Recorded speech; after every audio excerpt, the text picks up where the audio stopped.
அஸ்ஸலாமு அலைக்கும் வரஹ்மத்துல்லாஹி வபரகாத்து. அன்புக்கினிய சகோதர சகோதரிகளே, இது இஸ்லாம் கூறும் மன்னரை வாழ்க்கை தொடர் காணொலியில் 10வது பாகம். இதில் முழுமையான முஸ்லீமாக நாம் மரணிக்க வேண்டும் என்பதை பற்றிய ஒரு சிறிய விளக்கம். அதாவது, நாம் வாழும்போது சரியாக இருந்தால் மட்டும் போதாது, மரணிக்கும் போது முழுமையான முஸ்லீமாக இருப்பது கட்டாயம். இந்த பாக்கியத்தை கொடுக்கும்படி வல்ல ரஹ்மானிடம் அடிக்கடி நாம் கோரிக்கை வைத்து கொண்டே இருக்க வேண்டும். அனுதினமும் எல்லா நேர தொழுகையிலும் இந்த வழிகாட்டுதல் குர்ஆன் கூறும் நல்லடியார்களின் வாழ்வில் நமக்கு இருக்கிறது. எப்படி? இறைவா, என்னுடைய இறைவா, நீ எனக்கு அதிகாரத்தில் சிறிது வழங்கி இருக்கிறாய். பல்வேறு செய்திகளின் விளக்கத்தை எனக்கு கற்றுக் கொடுத்திருக்கிறாய்.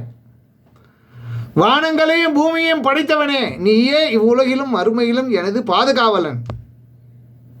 அதனால் என்னை நீ முஸ்லீமாக கைப்பற்றுவாயாக, நல்லோர்களில் என்னை சேர்த்து விடுவாயாக என்று அல்லாஹ் ரப்புல் ஆலமீன் நமக்கு கற்றுத்தருகிறான். 12வது அத்தியாயம் 101வது வசனத்தில். எப்படி? வானங்களையும் பூமியையும் படைத்தவனே, நீயே இவ்வுலகிலும் மறுமையிலும் எனது பாதுகாவலன், என்னை முஸ்லீமாக கைப்பற்றுவாயாக, நல்லோர்களில் என்னை சேர்த்து விடுவாயாக என்று அல்லாஹ் கேட்க சொல்லி நமக்கு கற்றுத்தருகிறான். 12வது அத்தியாயம் 101வது வசனத்தில்.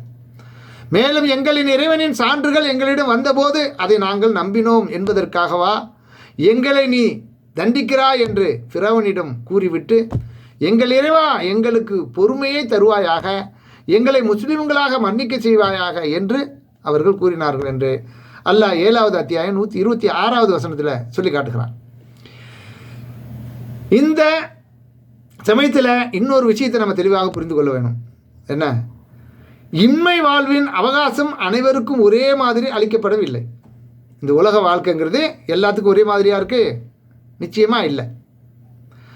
எந்த நேரத்தில் வேண்டுமானாலும் வாழ்க்கை நமக்கு வழங்கப்பட்ட அந்த கெடு முடிந்து விடலாம். அது எப்போது வேணாலும் குறிக்கப்பட்ட நேரம் வந்து விடலாம் என்பதை நினைவில் கொண்டு எப்போதுமே நாம் சத்தியத்தில் நிலைத்திருக்க வேண்டும். அப்போது தான் சத்தியத்தில் நாம் மரணிக்க முடியும். அதாவது மூமின்களாக முஸ்லீமாக நம்ம மரணிக்க முடியும்.